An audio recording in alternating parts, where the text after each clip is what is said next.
Cette émission vous est présentée par la Fédération des clubs de motoneigistes du Québec.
Ici Bertrand Godin, bienvenue à Duo des airs. Cette semaine, nous rencontrons des membres de la Fédération des clubs de motoneigistes du Québec qui discutent de leur passion de la motoneige dans la région de Charlevoix. Nous allons également rencontrer l'équipe de Sakakomi qui nous ouvre la porte sur la nature dans un cadre magique dans la région de la Mauricie.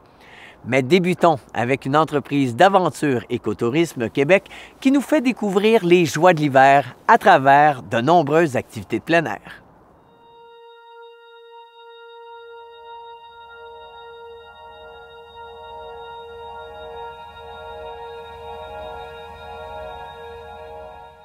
Arbraska, ça vient d'un concept qui était importé de France. On a commencé avec un premier parc à Rawdon, dans le fond, il y a 12 ans de ça. De fil en aiguille, il y a plusieurs parcs qui ont été construits, plusieurs autres propriétés qui ont été achetées. Et puis à chaque année, on construisait des nouveaux parcs, c'était là. Sur le site, on a 315 acres de terrain, donc c'est immense. On a 17 km de sentiers pédestres dans le fond l'été et l'hiver, on en ouvre 10 km qu'on aménage pour la raquette en tant que telle. Ici, les gens, je vous dirais, viennent plus les fins de semaine ou la semaine parce que c'est plus tranquille. C'est vraiment chaleureux comme place. On a un petit chalet. Donc, les gens qui veulent avoir une sortie en raquette un peu plus relax viennent voir les paysages de la Flèche. Là. On en a bien assez là, pour une journée pour venir faire de la raquette.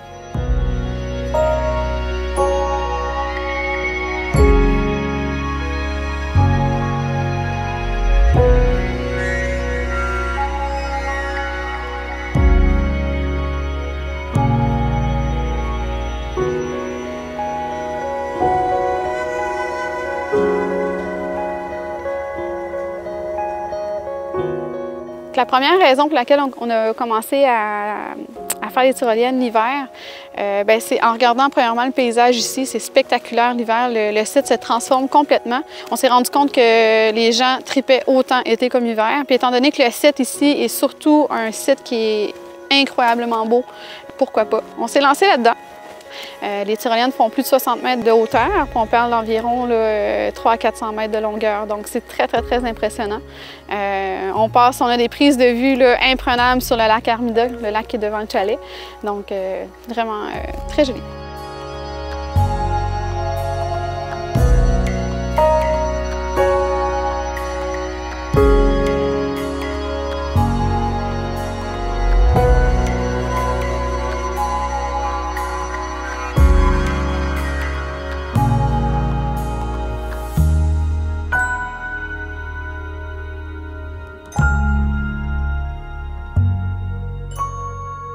Ce qui différencie vraiment les parcours Arbraska, je pense que c'est le côté écologique. Donc, c'est rare que tu vas voir des planches en tant que telles dans le parcours. C'est vraiment, on prend des bûches, on prend vraiment du matériel qui est brut. Donc, pour construire nos parcours, ça, je pense que c'est la particularité, c'est ce qui fait en sorte qu'on se démarque. Quand tu montes une échelle, c'est pas une échelle avec des bouts de métal, c'est vraiment fait avec des rondins de bois, des grosses bûches percées. Donc, moi, je trouve que ça, Arbraska, c'est sûr que c'est vraiment sa particularité, là. On sait reconnaître un parcours Arbraska quand on voit des bûches partout, c'est sûr.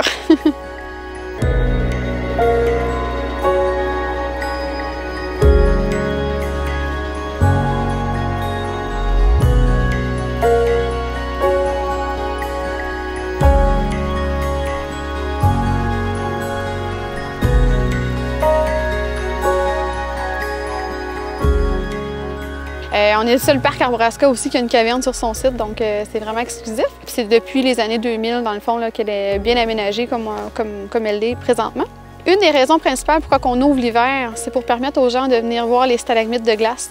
Dans la grande salle, il y a des grands stalagmites qui vont se former. C'est comme si on empilait là, un paquet de balles de tennis là, du sol. Ça peut monter jusqu'à environ 4-5 mètres. Ça peut former des grosses colonnes, c'est vraiment impressionnant. Donc, étant donné que dans la caverne, il fait toujours 4 à 5 degrés, et oui, 4 à 5 degrés, même quand à l'extérieur, c'est moins 30, on est vraiment bien dans la caverne, donc c'est une activité là, tout désignée à venir faire l'hiver, étant donné son accessibilité.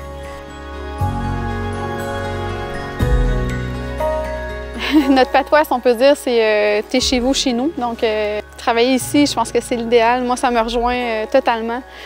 J'adore mon travail. C'est pas un travail, c'est vraiment une passion plus que d'autres choses. Je dis tout le temps aux gens ici, c'est ma première maison. Je suis plus souvent ici que chez nous.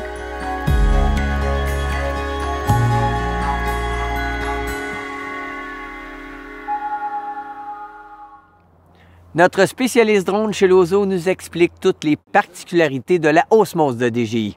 Un petit bijou qui réinvente le mouvement de caméra.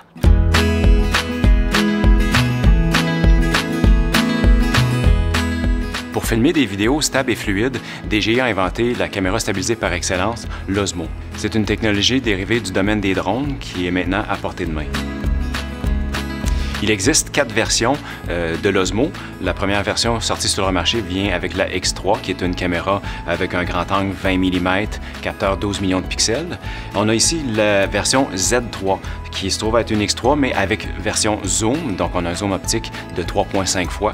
Ensuite, on a la X5 et la X5R. Donc, pour ceux qui veulent avoir une meilleure qualité d'image, il y a possibilité d'embarquer un capteur micro 4/3 avec la X5 et avec la X5R, on peut filmer en 4K en format RAW.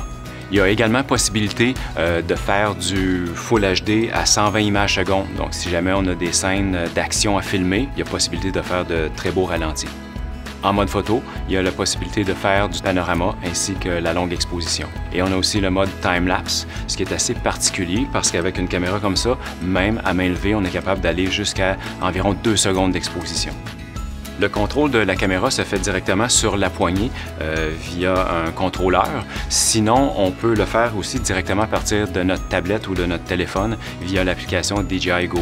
La stabilisation vient du fait qu'on a des gyros qui vont enlever les mouvements pour garder une fluidité totale. Donc, même si on a des tremblements, l'image va rester très, très stable.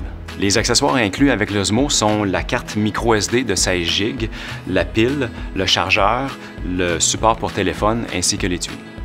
Pour ce qui est de l'autonomie, on parle d'une durée d'environ 45 à 50 minutes, donc il est recommandé d'en avoir au moins 1 ou 2 de plus. DJI a également mis sur le marché l'Osmo Mobile pour ceux qui préfèrent filmer avec leur téléphone intelligent. Il y a donc un modèle d'Osmo pour tous les budgets et tous les goûts.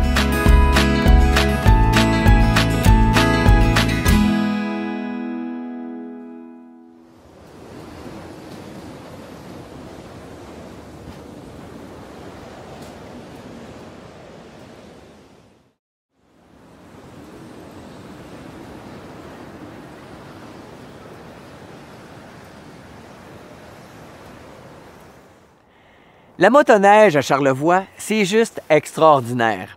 Sur un circuit balisé de plus de 550 km parsemé d'hôtels et de restaurants, l'amateur de grandes chevauchées s'incline devant l'immensité de la région.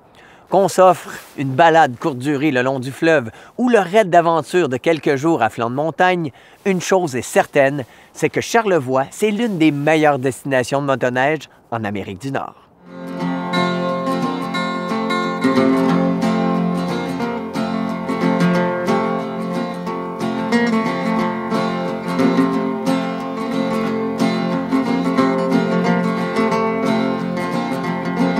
La motoneige, je veux dire, de mon côté, je veux dire, au départ, c'était un sport. Avec le temps, c'est devenu un mode de vie, puis à l'heure actuelle, c'est un mode de vie.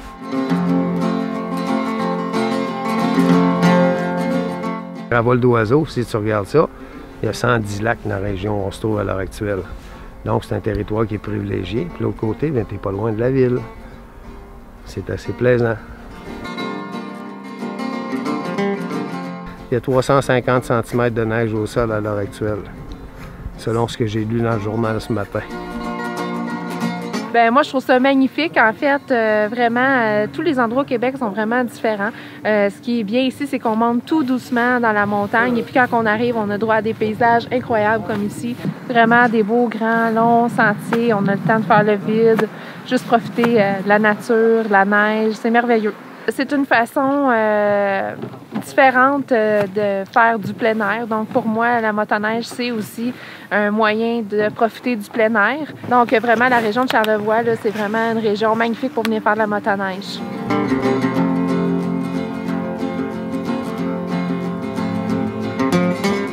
Je pense qu'au niveau des sentiers, si je compare ça aux années 70-80, les choses s'améliorent. Au niveau de la fédération, je veux dire, via DEC Canada, on a eu plusieurs subventions qui a permis d'améliorer grandement la flotte de surfaceurs. Puis là, à ce moment-là, l'outillage ou les équipements qu'on a sont pas mal tous renouvelés. Ce qui fait qu'au bout de la ligne, bien, qualité de sentier, c'est meilleur aussi.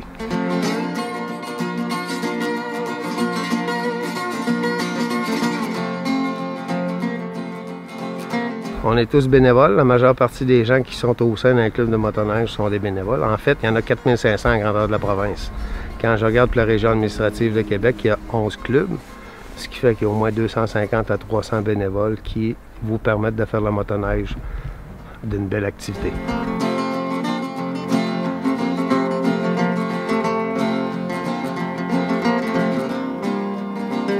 Je veux dire, la première mission du club, c'est de surfacer les sentiers et de s'assurer que les sentiers sont sécuritaires et qu'il y ait la signalisation adéquate.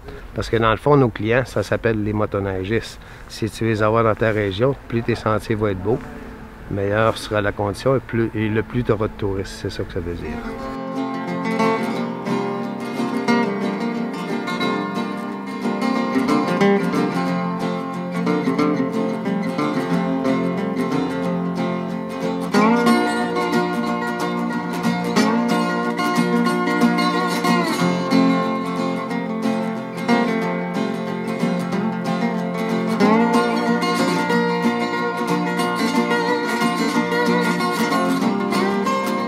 Pour le bénévole, je veux dire, c'est de la passion, tout simplement. C'est ça que ça se résume. Au niveau des régions administratives, quand je regarde ça, je veux dire, à la grandeur du Québec, les motoneigistes laissent 968 millions en dépenses directes. Donc, je circule en motoneige, je vais à l'hôtel, je mets de l'essence et je mange. Quand on regarde la région Québec-Portneuf-Charlevoix, c'est 143 millions, à partir de Portneuf jusqu'à Charlevoix. Ce qui fait qu'il y a peut-être bien des régions limitrophes, on parle un petit dans Charlevoix, là, s'il n'y a pas de motoneige l'hiver, mais peut-être qu'il y aura pas mal moins d'achalandage, il y aura peut-être des hôtels ou des restaurants qui seraient pas mal moins achalandés.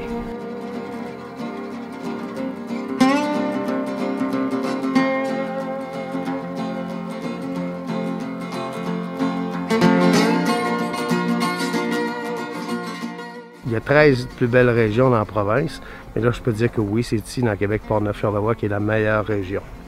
On a la neige en quantité, puis quand tu regardes ça, les gens des Mont-Valin disent « Ah, on est unique au monde ». Dans le fond, je veux dire, juste à venir dans Charlevoix, c'est le royaume de la motoneige.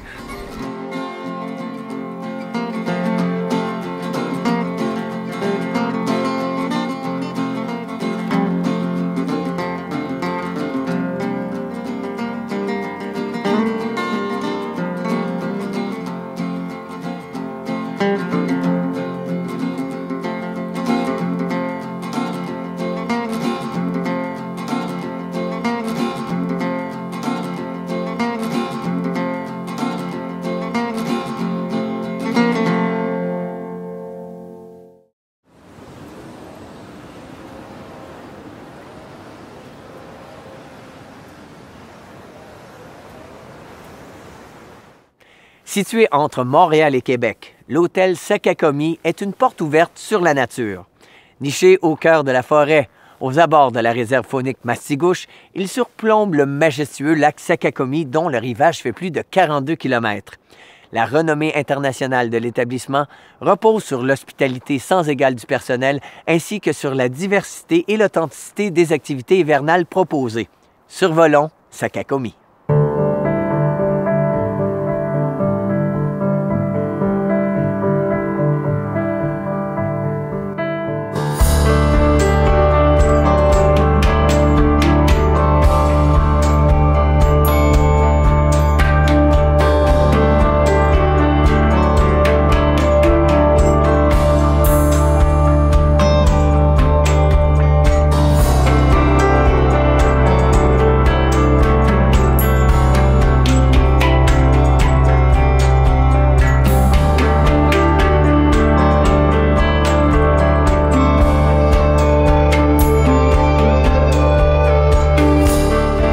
l'hôtel Sakakami, les premières choses qu'on a comme activité, c'est bien sûr c'est le grand air ou les grands espaces en majuscule qu'on dit souvent. Il y a 3 grandes activités à la base. On a la randonnée à motoneige, la randonnée en traîneau à chien, puis on fait aussi le coureur des bois. Donc c'est 3 activités extrêmement populaires que les gens viennent ici puis viennent faire ça. Après ça, on peut autant faire de la raquette, on peut faire du ski de fond, jouer au ballon-ballet, glisser, patiner. On a une belle patinoire super bien équipée avec la cabane en face de l'hôtel. Donc les gens peuvent s'amuser. J'ai quand même 65 km de sentiers balisés et entretenus, autant en hiver qu'en été. Donc il y en a pour tous les coups.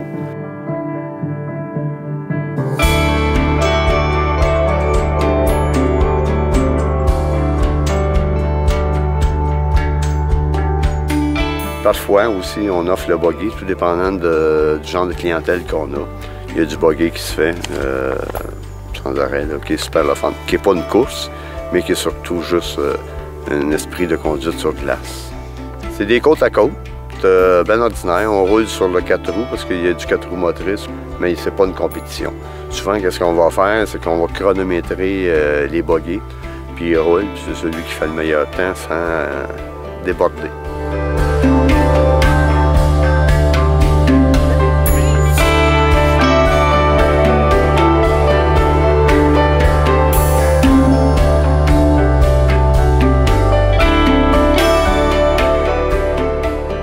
Disons qu'ici, on a une clientèle québécoise, mais aussi française, européenne. Et en ce moment-là, on veut faire connaître aux gens comment ça se passait à l'époque. C'est sûr qu'on leur dit bien que nos sentiers de trappe ne sont pas opérationnels parce que les Français aiment la nature, aiment la faune, mais on leur explique comment ça se passait à l'époque. Comment les Français ont eu besoin de trapper, ont eu besoin de la fourrure. Et d'ailleurs, au tout début de la colonie, ils sont venus chercher la fourrure pour en emmener en Europe. Hein, on avait le plus beau, la plus belle martre et le plus beau castor, qui était encore plus beau que celle en Russie et en Scandinavie à cause de la neige et du froid. Et c'est pour ça que, naturellement, on leur explique la trappe. Là, on rentrait à l'intérieur.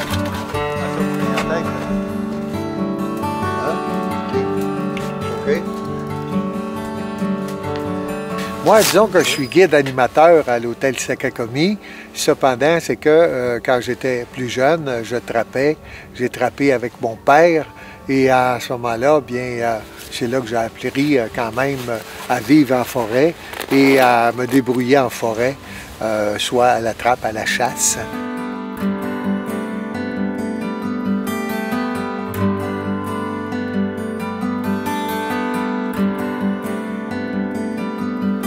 C'est aussi vivre l'expérience en forêt. Comment se débrouiller, comment on peut vivre en forêt. Yvon Plante, qui a bâti l'hôtel, à ce moment-là, voulait attirer les gens de tout partout de la planète ici, avec la beauté du lac. Et laissez-moi vous dire que M. Plante et ses fils aujourd'hui, et Mme Plante, qui est la propriétaire, ils réussissent quelque chose d'extraordinaire. Des fois, je dis aux gens, laisse la nature te parler. Laisse le vent te parler. Mon père me disait ça quand j'étais jeune. La nature se dit des choses. Et c'est ça qu'ici, sur le territoire de l'hôtel, on fait vivre aux gens. Prenez le temps d'apprécier. Vous êtes au Canada, là. Vous êtes au Québec. Prenez le temps de regarder la beauté de la nature. Ici, on n'est pas pressé. Et à ce moment-là, les gens, j'ai sens déstressés. Elle m'attend engloutie sous la neige, elle m'attend sous les fleurs du printemps. Ma cabane au Canada, j'y reviendrai avec toi, nous rallumerons le feu tous les deux. Nous n'aurons pas de voisins, parfois seul le vieil Indien entrera dans notre cabane au Canada. Je te dirai le nom des fleurs sauvages, je t'apprendrai le chant de la forêt. Ma cabane au Canada, c'est mon seul bonheur à moi, la vie libre qui me plaît, la forêt. Si le sort m'enchaîne ailleurs, toujours l'élan de mon cœur reviendra dans cette cabane au fond des bois. Hey! Chantez, chantez.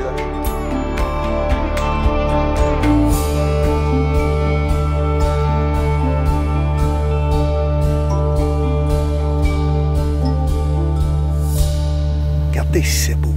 Là, c'est beau.